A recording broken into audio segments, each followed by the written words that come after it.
川儿，你搬米做什么？那是家里最后一点米。放回去。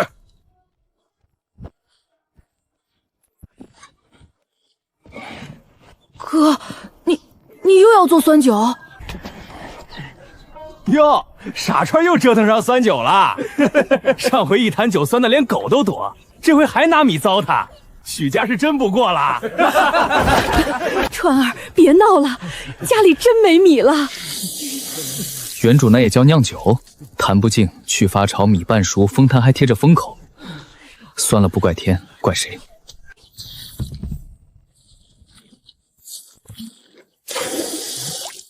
米不净，酒先败一半。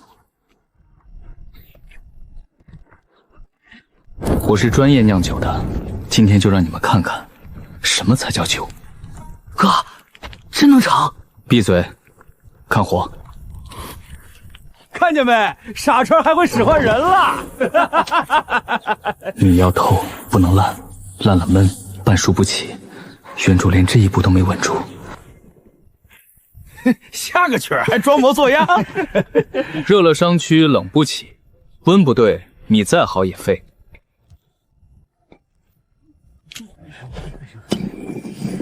哟，还挑上了。潮曲不用。你凭什么说不能用？闻。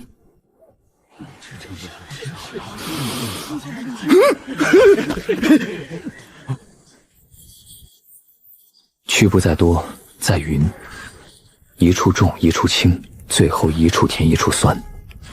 原主败就败在粗。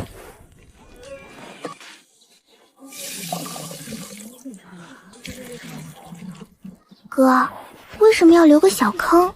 甜汁会先从这里出来。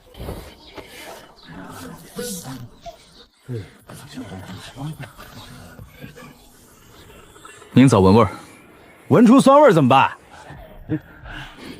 我酿的酒不会酸，我可是专业酿酒师。要是闻出甜香，你们以后谁再说许家酒酸，先问问自己配不配。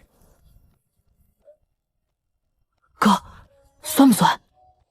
酸味轻了，有米香，还有点甜。甜的，娘，是甜的。拿过来，我闻闻。就它那味儿，没盖住它。哥，成了。还不能这么说，闻期过了，得开坛看米。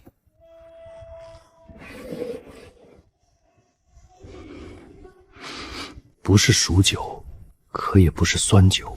哥，为啥旧坛就酸，这个就甜？洗过晒过的坛，曲少放慢起，昨晚没吹风，就这3样。我不能急。对，急的人最容易漏。原来不是酒不听话，是人没伺候对。这一坛只能证明许家的酒不是只能酸。你还要做？再做一小批，拿去镇上客栈门口探探，先找路过的人尝，第一口不收钱，第2口才问价。镇上人眼毒，看咱家衣裳补丁，价先压3分。那就不能端一坛去求人，先小，若没人要，损得起；若有人问，才有下一步。哥，要是别人都喝完了，咱家还能尝吗？下一小批米得先从这袋里挤出来，先找谁尝也得想清楚，找错了，一口甜能换米，也能招麻烦。米从哪儿来？王家半斗还欠着，陈婶那边不能总张口。我少吃一口。我也少吃。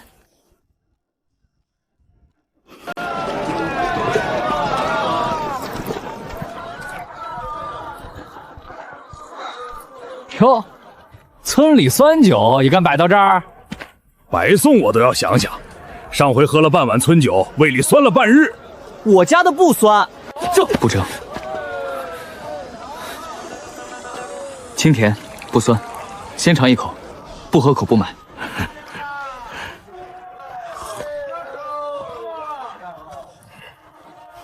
咋样？酸的说不出话了？诶，这真是米酒，怎么不酸？不刺激，甜也不腻，嘴里还有米香。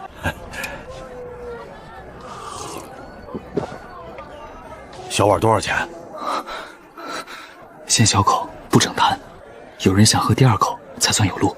今日探位，小碗按粗酒价多1文，若不值，诸位下回盘来。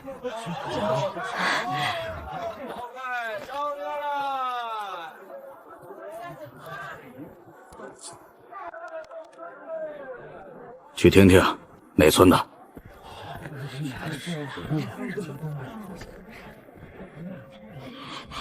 这酒哪来的？掌柜让我问问还有多少。刘掌柜，我不是坏你生意，入口的东西总要谨慎些。镇上粗酒、辣些、浑些都有来路。这农家甜米酒，甜的轻飘，酸味又压得没影，谁敢说里头没旁的东西？镇上没喝过这味儿。嘴上争不清就不争嘴，当场比。劳烦取2只白碗，再取1碗镇上常喝的粗酒，闻一闻，看一看，尝一尝。去取碗。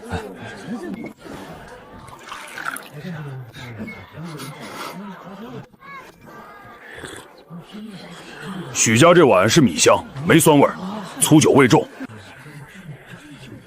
若你明日要1两碗给客人试，你送不送得来？能送多少？要回去看米。明日4时前送1小坛来，味若同今日，我按说定价收；味若差，后日不用来了。哥，客栈真收咱家的酒了？只是一日，明日未差，今日说过的话全白。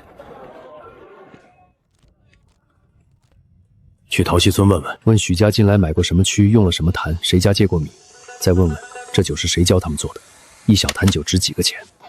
我要知道的是，他凭什么能让酒不酸？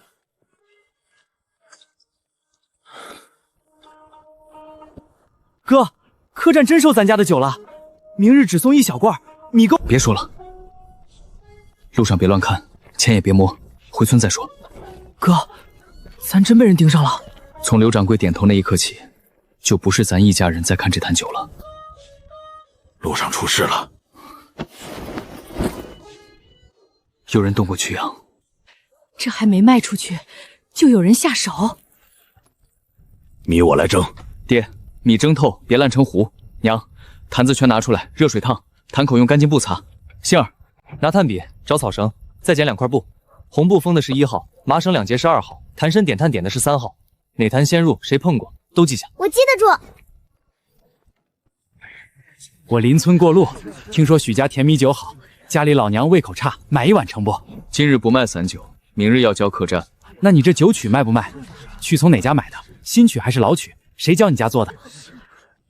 你家曲是哪里来的？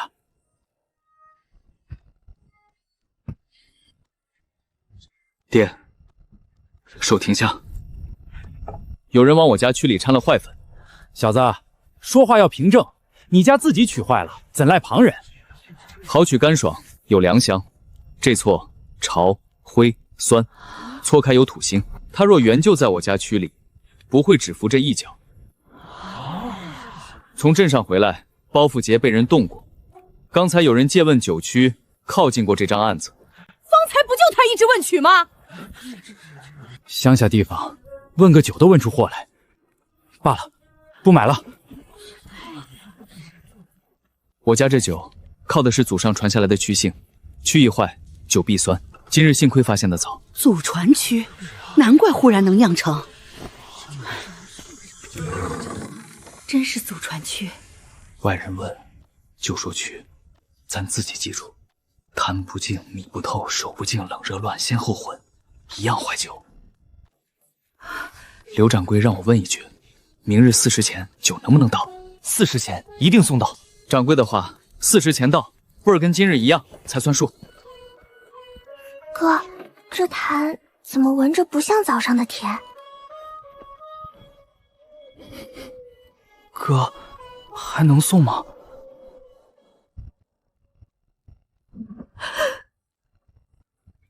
红布1号不能卖，封死，留着茶阴。那就剩2坛。2坛若稳，就交2坛。谁说1坛坏了，3坛就都坏了。辛二剂，麻绳2号，甜，酸气未起；炭点3号，干净，未起酸。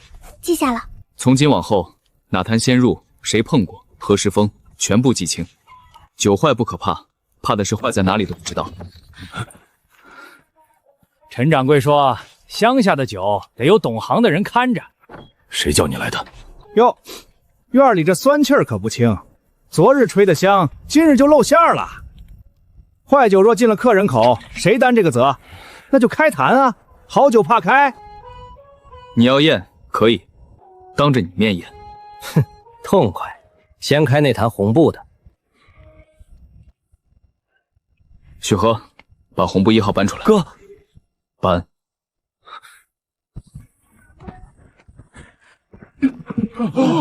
还没开就写问题坛，各位听见没有？许家自己都心虚。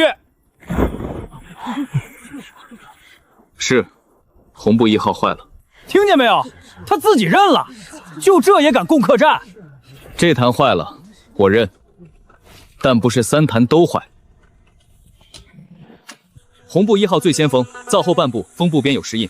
麻绳2号后封靠墙挡风，探点3刻来处，风口时辰谁进入坛都在这里。写几笔就能当真？乡下孩子乱记2行，也敢糊弄客栈？谁要我把坏酒混进好酒里，我第一个不答应。酒是吃进人肚子的东西，坏一坛不卖1滴，好一坛照价交付。这口我先尝，若有半点不对，不用你们说，我自己倒掉。甜味稳，酸气没有。我也尝。许家的酒，许家人先认。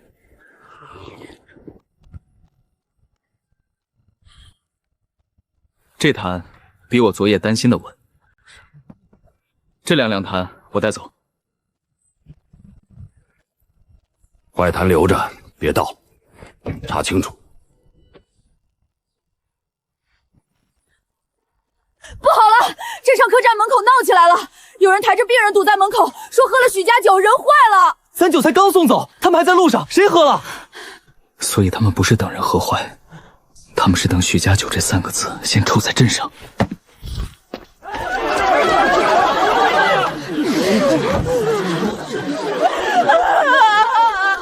你们许家的酒喝死人了，我男人要是没了，我也不活了。早说寒门小户酿酒不干净，老子号哪会出这种事儿啊！徐小哥，今日这事儿，你得给我客栈一个说法。说法有，先看坛，看酒，看封签，看这酒从哪儿来。像，像，不等于就是。写着许家2个字儿，他说不像就不像，谁信啊？刘掌柜，今日许家送来的是哪2坛？麻绳2号，探点3号，我亲手接的，未过午入库，还没开卖。客栈收获可有记？今日收许家试供2坛，麻绳2号，探点3号。地上这坛不在我客栈收获里。刘掌柜，劳你看，编号对不上啊，封签破了，来路不明，号对不上，谁在布条上写许家2字都没用。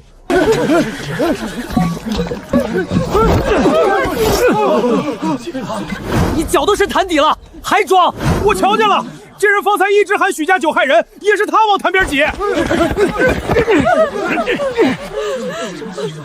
人难受是真的，谁害他，得找准。你今日把账算到许家，真正卖酒的人，明日还会卖给别人。酒不是在客栈买的，桥边巷口有个戴斗笠的，挑着2个坛，说许家甜酒便宜，还说若喝出事就到刘家客栈找许家赔。原来是叫人叫的。今日许家正规送来的2坛，编号清楚，封签完好。往后我刘家客栈只认许家封签和收货清单，谁再拿来路不明的坛子堵门，先说清酒从哪儿来。这不是镇上常用坛，我在县城帮掌柜验过大货，这印子县城来的走货坛上有。县城？徐小哥，你这回怕不是只惹了镇上1家？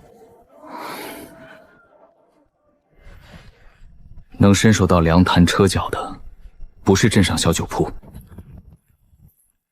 许家才卖几坛酒，就敢说县城大商害他？穷村小户刚有点甜头，就不知天高地厚。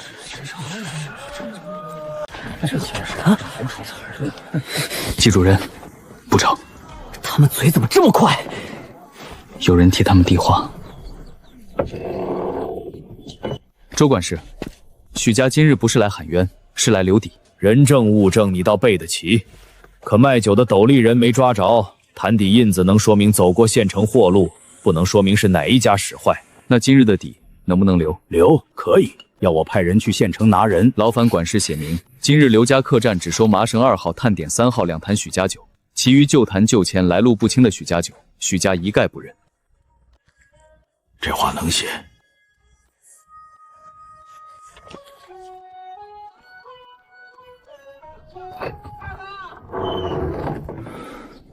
前头人多，我不好多说。县城来的大商，手能伸到粮，坛坛车脚上。你今日若当街咬死他们，他们未必疼。你家先没米下锅，那就由着他们害人。你想打谁？打老酒铺掌柜，打挑担的，还是打县城没露面的人？别硬碰，让他们急，急了脚印才深。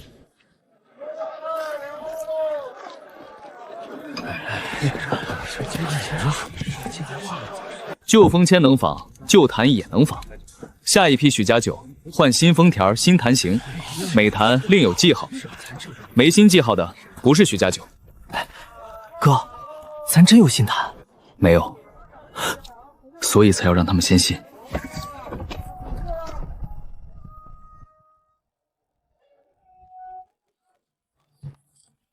许家田酿有门道，方子卖给老字号，拿一笔安稳钱，往后少惹祸。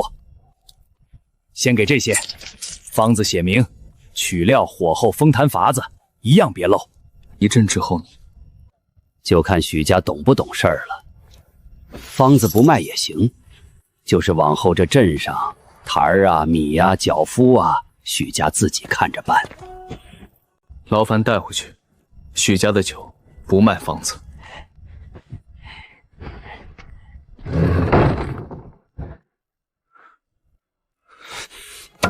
杏儿管账册，爹，明日去河西桃户问能不能试烧带许家小印的坛。娘，2米去料封口泥都归你管，不熟的人一步不许进灶房。你夜里盯老酒铺和桥边巷口，只记人、时辰、挑担样子，不许冲，不许喊，不许露头。听见他们害咱，听完回来。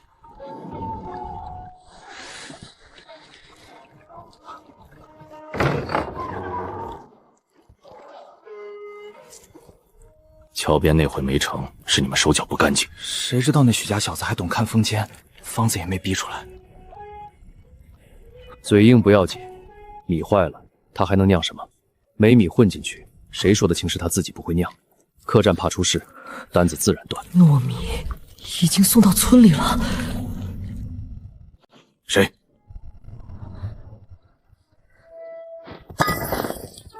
猫。这袋被人动过。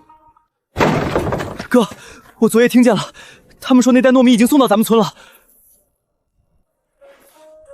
已经到了。这可是前日才买回来的米。明日客栈等酒，杀什么脚？用了它，万一……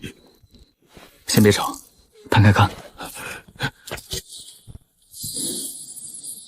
坏米多在上头，靠着割横；若是陈米自然坏。潮气该从底下种，有人从口子里撒进去，不是想换咱一袋米，是想让咱赶着下锅，自己砸招牌。哥，账上有，前日申时，桥边粮贩赵二手经他手20斤糯米34文，送到村口的是他侄子爹结的米，我记了时辰。这账没白写。赵二手，前日你经手的糯米被人割袋撒了霉米，说清楚。徐有田，你别张口就赖人，米出了我的摊儿，就是你家的事儿。许家小哥，酿酒用米都能坏，客栈那边担着风险呢。第一，袋口没拆，粗线断在侧下方，这道口子不是开袋取米，是有人从外头割开。第二，坏米在上层，靠近割痕，底下好米干净。若是我家放坏，没从底起。第三，我弟昨夜在老酒铺后巷听见有人说那袋糯米已经送到他们村了。赵二手，前日申时你经手的糯米为什么上层混了霉米？为什么袋子被割？为什么有人夜里能说出这袋米已经到了许家？那也许是路上蹭破的。路上蹭破，霉米会只在上层，还正好应了别人夜里说过的话。赵二手，今日把话说清，还是等管事出来问？我又没害人，我只是换袋儿。收了点跑腿钱，把那袋放到你们那批里。写凭据，斤两价钱时辰手印，写清。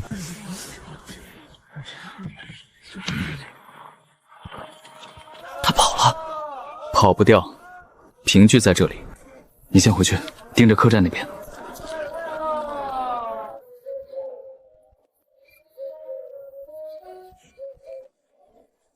客栈门口挂了牌子。什么牌子？说今日许家酒若不到，陈家老酒铺的酒顶上。那就不等今日了，天一亮我们先到。少变少，干净最要紧。哥，3号、5号、8号最稳，4号风泥还潮，我没放进去。记住了。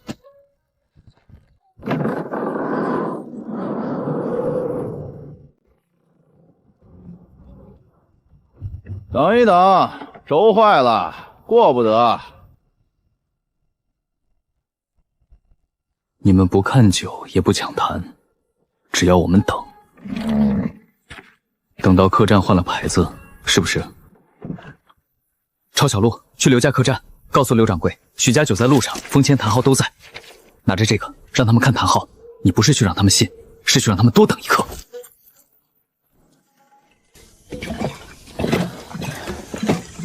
摔了人，也不能摔了酒。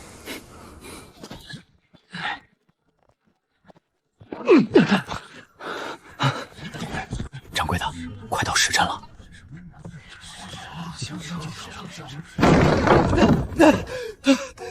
刘掌柜，我哥和我爹背着酒来了，路上被人堵了。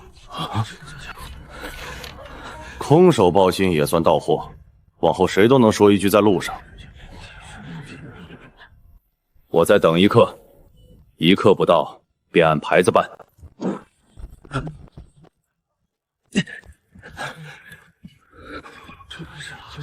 迟了一刻也是迟，是迟了一刻，可酒到了，封签没破，坛号也在。今日谁也不必替谁说好话，遮了签，让酒自己说话。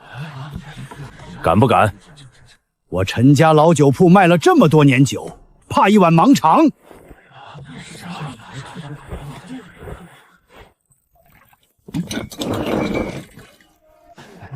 这碗冲，入口有劲儿；这碗淡些，道顺。入口刮，后头发涩。客栈卖酒不只卖第一口，还要客人喝完肯再叫第二碗。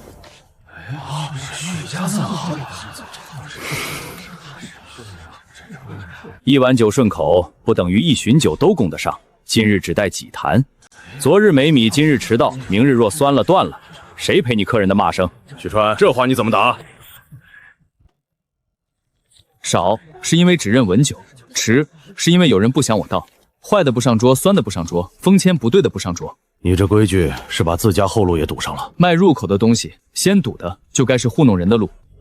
今日酒许家的留下，3日内后续酒补足，补不上我照样换人。3日，许家接。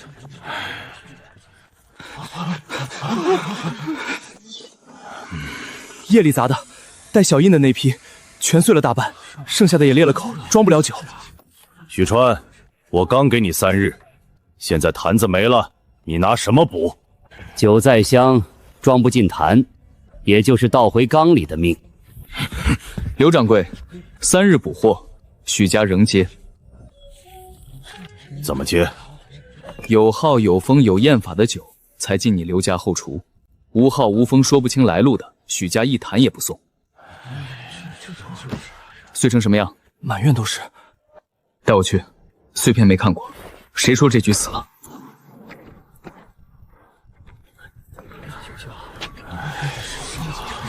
许川，定钱退你。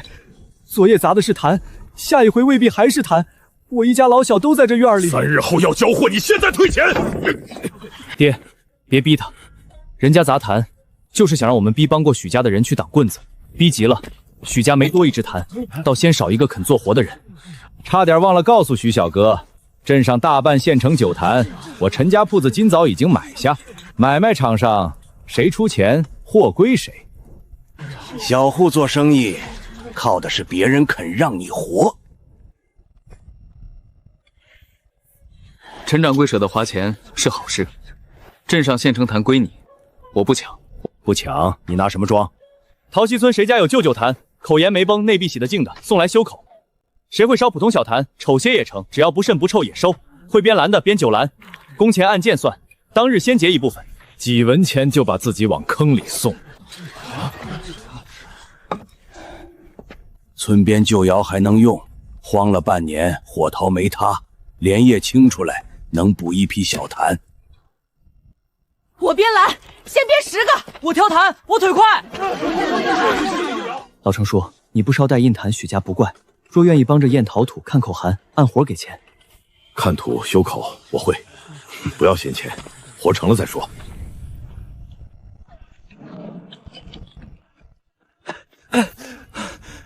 陈家铺子放话了，明早镇口摆半价清酒，还让人传到客栈，说许家3日凑的破坛小坛，久为弊乱。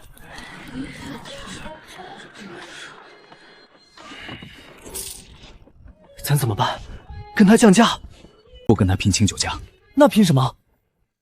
山里青梅快熟了，家里还有田九娘底子，他明早摆半价清酒，我们就让客栈先尝新货。清酒打清酒是他定的路，许家不走他的路。去找能爬山的，天亮前摘青梅，不要烂果，不要虫眼，带盐，带竹筐。旧窑复烧小坛，修旧坛，编蓝，挑送，按件结钱，每笔落到人名上，先结一部分。我编蓝，先编10个，钱少点也成，但别拖。婶子，麻绳自带还是许家出？我家出，料钱另计。我挑坛，我腿快。我去清旧窑，我搬柴头火塘。慢点添柴，小坛经不起猛火。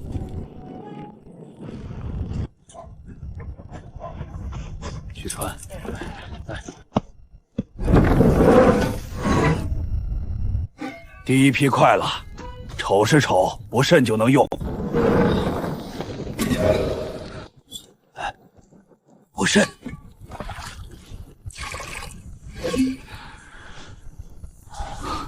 能装酒，好看不是招牌，安静才是。摆出去难看。坛小就按小坛卖，坛丑风泥干净，酒不酸不浑，客人喝得明白。这些不用。膏要松，不能让酒酿米粒把粉压实。哥，怎么不多倒点？快些成团。水多了就是年糕。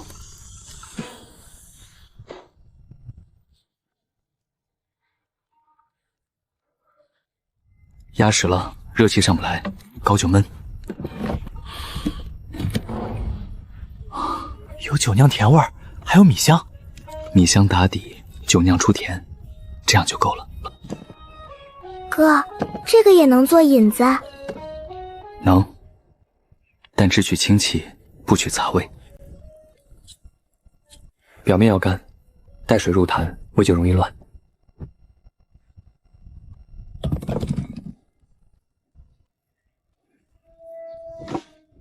糖只提味，青梅只取清酸，不能压住米甜。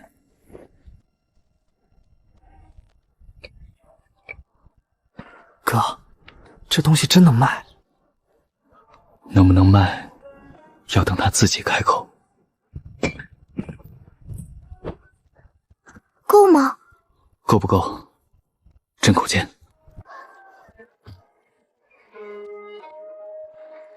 走。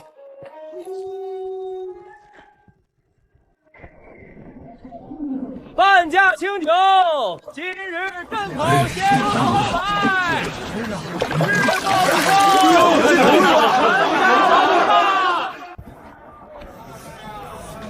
徐小哥，昨夜赶出来的破坛子，也敢摆到镇口？不买也能尝。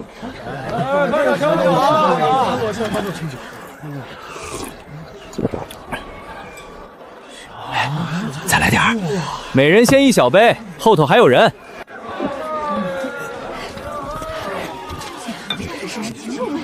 许家不敢逼酒，只敢拿甜汤哄娘们孩子。水有水没？后味扎嗓子。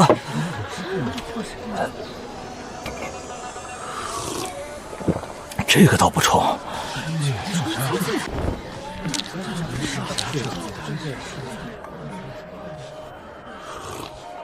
刘掌柜，陈家的青梅酒还在半价，老铺子做酒总比临时引子稳妥。客栈吃的是回头客，味道好不够，还得稳。3日内，若你能稳稳送一批来，田九娘青梅饮，刘家客栈可试卖。味道要稳，坛风要能验，酸败一坛坏的是客栈招牌。3日内货到味稳，风可验。去，告诉镇上果贩，今日青梅家全要。树上、筐里、摊上，只要是青梅，先送老酒铺。往后谁卖给许家，便别怪陈家酒不认人情。镇上的青梅你能买，陶溪村山上的青梅你也都能买。从前烂在树下没人要，往后许家收，村里人摘1筐就多1筐钱，你要同他们抢也可以。山路远，果子脆，谁给现钱谁守得住价，村里人看得见。我娘家后坡就有2棵，年年掉一地。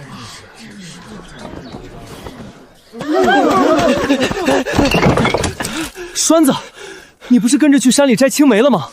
川哥，不好了！有山果贩子进村了，正压价收青梅，说许家在镇口喊得响，未必真收得起。好些人怕果子砸手里，已经在摘了，这是抢在咱前头堵路。爹，你和阿成把小谭送回去，风泥别破。许兴，记下刘掌柜的条件。许和，带路。 3日，我等你的第一批货。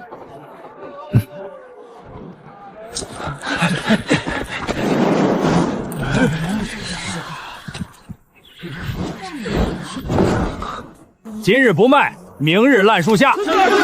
许家在镇口喊得响，真有现钱收全村果？收。但不是烂得好的一个价，也不是谁先吼得响谁说了算。哟，开始挑了。1等个头匀，皮净，没虫眼没磕破。2等小些也行，干净就成。过熟磕伤带虫眼低价，烂出水的不收。今日先收一批1等干净果，现验现给，剩下的记名排批，谁家果子谁家名。行了，1等青梅，我比许家多1文，现拿现走，不排不等不挑你家名。川哥，不是我们不信你，可现钱就在眼前。去借木盆，打1桶井水来。从现在起，许家多收1道洗净、挑虫、晾干、表水的青梅，你们多做1道手脚，我多给这1道的钱。说到底还是没现钱。我有多钱收多少干净果，你有多少钱敢收多少烂果。这筐好果先验吧，都是上层挑出来的1等。这筐不对上果干，篮底却有酸汁味，草叶盖这么厚，是怕谁看？小姑娘懂什么？许家收不起，就说人家果不好。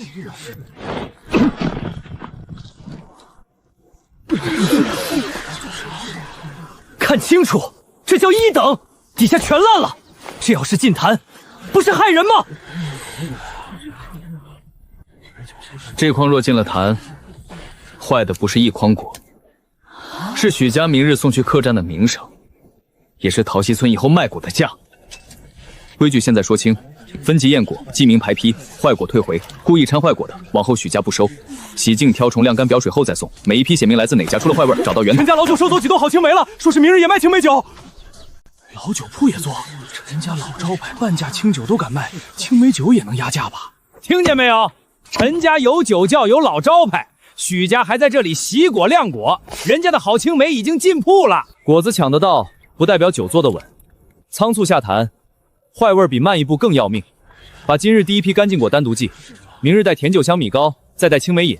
他们卖酒，我们卖入口就记得住的味道。陶溪来的青梅酒，老字号新酿，半价尝鲜。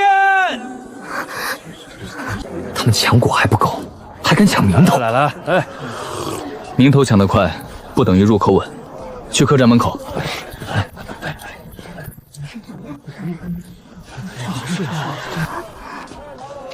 能尝？小杯先尝，米糕也切了小块，不合口不收钱。酸的醒人，后头甜。呀，还要。这个不烧嗓子，给我装1竹筒，路上喝。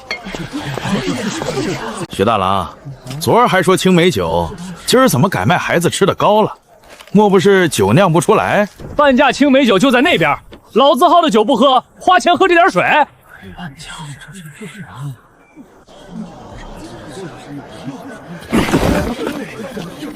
呸！你们这引子淡的跟掺水一样，米糕也划酸，还敢给人吃？说入口不干净，那就当众看，当众尝，当众问，当众对。这一锅用的是昨夜第一批净果，哪几户送的几筐，上等果还是小果我都记着，洗没洗，晾没晾，纸上也有。真写了名儿。我家果叶子多了些，许和当面翻筐，差点没收。要说他们收烂果，我第一个不信。我家果洗过，还嫌表水没晾干，让我摊了半个时辰。你说你买过哪一碗？谁递给你的？我一直站这儿，看你方才才挤进来。人多，我记不清了。哪只杯？米糕谁切的？我妹切一块递一块，你从谁手上拿的？记不清还嚷得这么响。这块不像刚从岸上拿的，边儿都干了。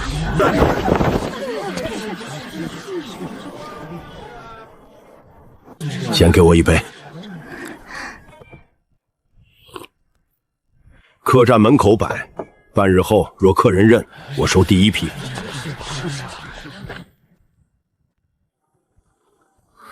哥，这不是风吹落的。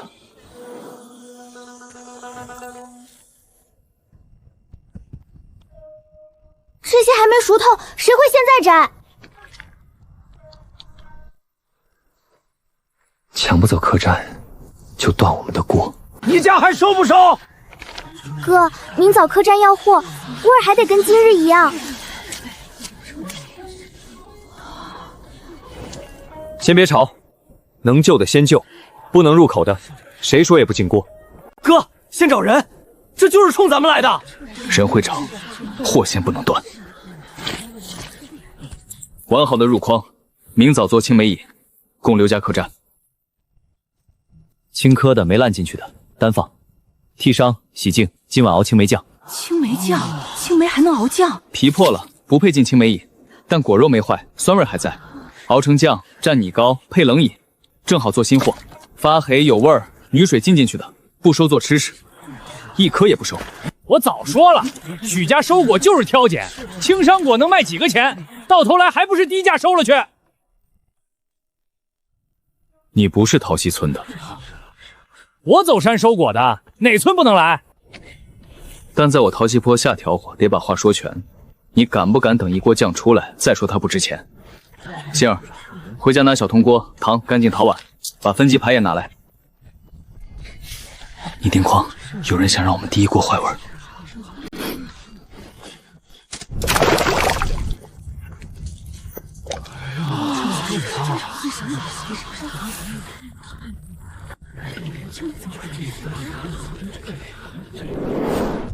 谁放的？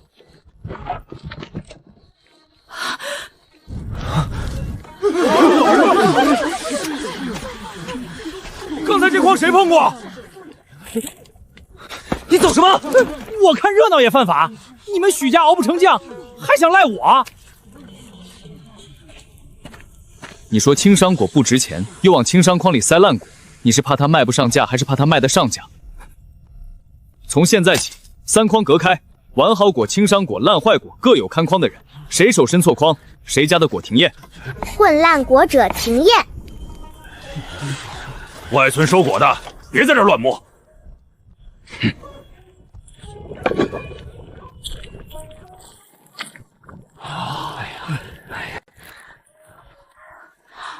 酸甜的，压得住米糕腻味儿。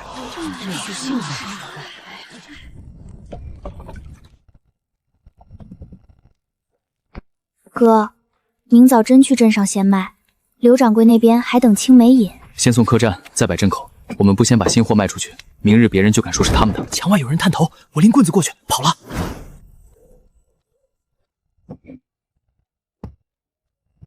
让他看见有罐，别让他看见锅。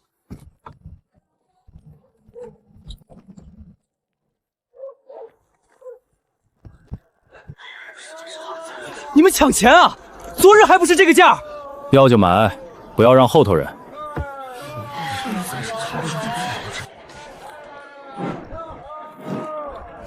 昨儿后半晌，陈家伙计搬了一称，小罐没了，要等3日。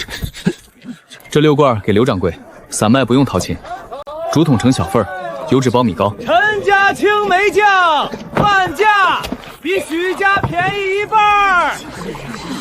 陶罐买不着了，许川，你若供不上，早些认输。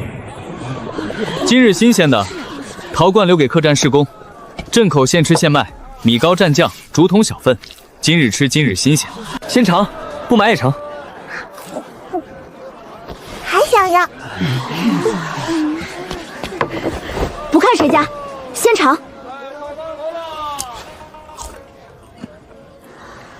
甜是甜，后头有点涩。这个配糕好，酸劲儿在前头，后头干净，不糊嗓子。陈家的第一下甜，第2分发苦，许家的没那么厚，配米糕顺。掌柜让我看枣时能不能稳。许家的清酸版，配9娘米糕开胃，引子能接住酸口。6小罐照收，另加枣食组合20份。6小罐，组合20份。半价，再买1罐送1罐。你这罐漏了。这味儿冲！这还能吃了？给我退了！我刚买2罐。烂伤果不能入口，甜能压酸，压不住坏味。陶罐再齐整，里面不干净也会自己露出来。不求多，明早还是这个味儿。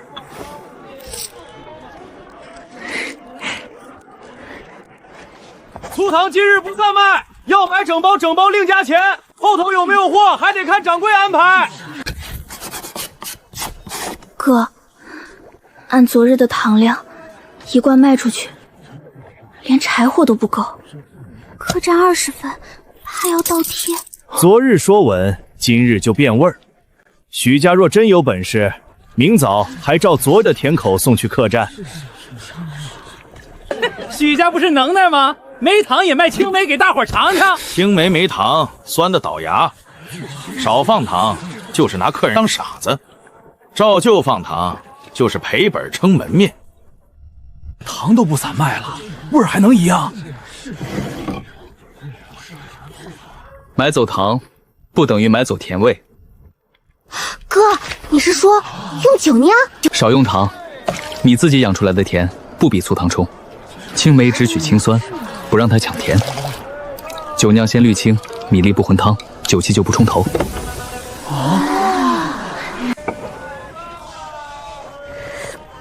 不怪，酸在前头一点，后头是米甜，不是昨日那种后甜。这比抹后酱顺口，不护腿。今日新做2样，青梅酒酿饮、青梅酒酿糕，少用糖，先尝后买，不好吃不收1文。不冲，比甜酱水清，孩子舔一口也没皱眉。甜酱吃多了腻，这个倒解渴。再给我1竹筒，路上带。给我高蘸那个，比后酱顺，走路带着吃也不糊手。听说你把青梅酱改了，酱照做，不全改。糖价涨得急，种甜不稳。明早早食里可减一部分后酱，换9宁糕配小饮。味若散，许家自己撤。明早20份里10份照旧，10份换成9酿糕配小饮，青梅酱6小罐照送。掌柜，咱们也做酒酿饮，米水谁不会泡？加青梅不就成了？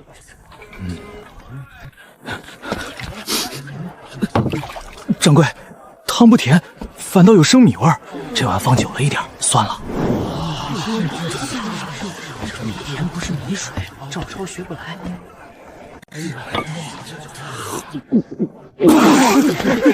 糯米，今日也涨了，要买趁早，后头怕还要紧。行刚绕开，米又涨。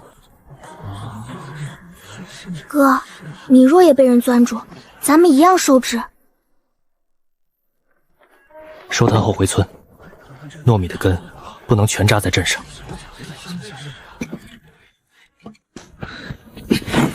没买着？不是没米，是不肯照早上的价卖。细作米不拆零，整带走。要么整袋拿，要么相差一些的。哥，若按原来的糯米量做，明早10份酒酿糕和小饮，砖头全进米袋里，再算柴火人工，怕还倒贴。整袋不买，称2升差1等的糯米，价按线下走。哥，差1等的怎么做客栈？先买来试，不是拿明早客人的嘴赌气。白米洗净，泡短些，糯米只取黏，不做满底。少放糯米，客人吃得出来怎么办？吃得出来才好，太黏太甜，早食2口就压胃。白米托底，糯米留香，酒酿清汤调味，不靠一口糯死。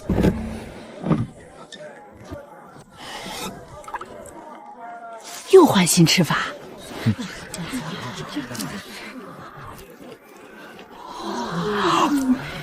这块不粘牙，前头那种香是香，吃多了要喝水。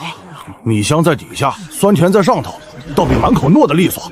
新做法，白米托底，糯米取黏，酒酿清汤提甜香。明早若用这个，我会明说。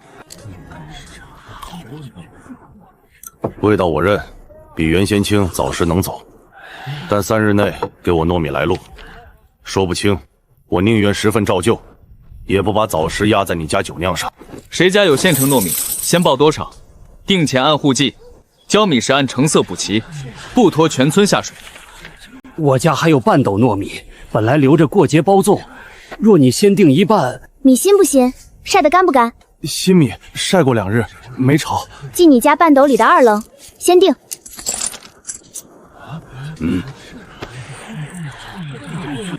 我看先别急，镇上陈家酒铺托人带话了，好糯米他们也收，价还比许家高。价高谁不买？他给的是定钱，陈家若现银足，咱们凭什么先定？他们这是故意搅局。高价价2个字最容易说，可他们说米，炒米收不收？碎米怎么算？混了旧米，还给不给哪个价？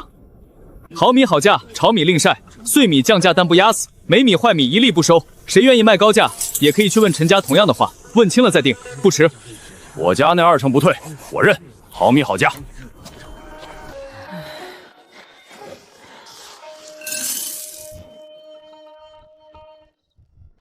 这米味不对。有人想让我们的酒酿从米根上坏味。镇上粮铺卖坏米，我现在就去问。我跟爹去，现在去，只能让他们知道咱们慌了。先验，看他们怎么下的手。下面这层不一样，不是整袋坏，坏的压在上头，好些的藏在下面。他们赌咱们夜里赶工，一袋全倒，一锅全蒸。明早糕一入口，客人不会问米从哪来，只会说许家酒酿糕有闷味。许川，我们听说你们镇上买的米坏了。你们镇上米都嫌差，那我们村里的米明日是不是更要被挑？许家连镇上米都看不上，往后还能看上咱村米？木真写了也没用。问得好，既然怕压价，今晚就把规矩摊开说。第一，看干不干，手抓不粘，不结团，倒出来米粒散开。炒米不是不要，晒干再定。第二，闻味，新米有米香，陈米有焖仓味，陈米不进酒酿，可按粗时另算，没坏米一粒不收。第三，看颜色，白润整齐算好，灰暗斑杂得挑明，碎米另算价，不拿一句碎就压死。第四，泡水看沉浮和水色，飘得多，水浑得快，捞出来再闻再蒸。第五，蒸后闻，酒酿用米蒸出来气裂的气要干净，闷酸霉，进了膏就是早排。哼，规矩越多越好压人。那你说一句，陈家高价收米，炒米怎么收？碎米怎么算？混了旧米给不给那个价？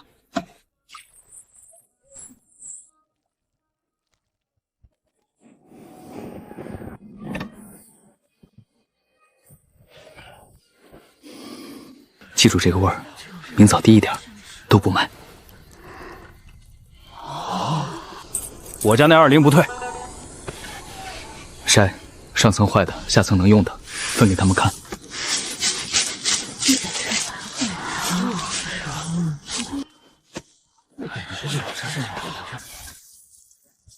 够明早用。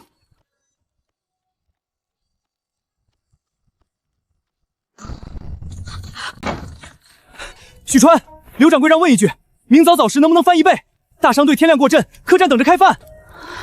哥，好米只够半数，再多要么动陈米，要么动潮气没推干净的。不是散客，是大商队，人多脚成急。刘掌柜说，若许家能顶上，明早就按新价走；若顶不上，我去借，村里总有好米。借得到也未必验得过，好米要洗净蒸，坛子也不够。这不就是供不上吗？客栈那边要是换老酒铺，许家这糕还卖给谁？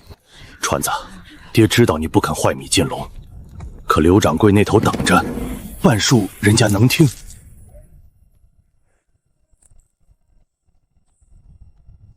糕只能做半数，那不就是少交？坏米进一次笼，客栈门才是真的关死。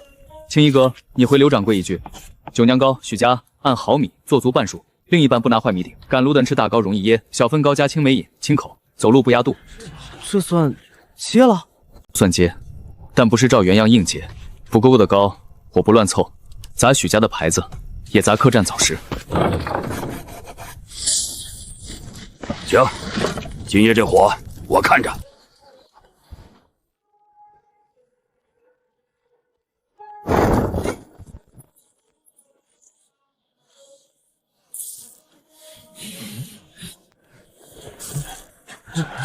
这2碗什么意思？左边是镇上粮铺卖给我的应急米，被掺了陈米；右边是验过的好米，今早糕用的是这个。不粘牙，赶路吃不压肚。比客栈里那种厚糕利索，再来2份。限量，好米做完就收，不拿坏米凑。你这摊子一早能出多少份？今早好米只够半数，另一半是青梅饮配小分米糕，不是酒酿糕。若我要20坛青梅酱，30坛米酒，你接不接？徐小哥供不上，陈家老酒铺随时能凑齐，30坛米酒，今日就能装车。20坛青梅酱，30坛米酒，许家今日接不了这个数，但许家能接试运批，降8坛，酒5坛，坏1罐，退1罐，封签坛号都在，路上出了问题，找得到是哪一坛，哪一日封的。30坛，今日备齐，契约现签。徐小哥，商队赶路不等人。就这点货，你拿什么让我信你能走完这条路？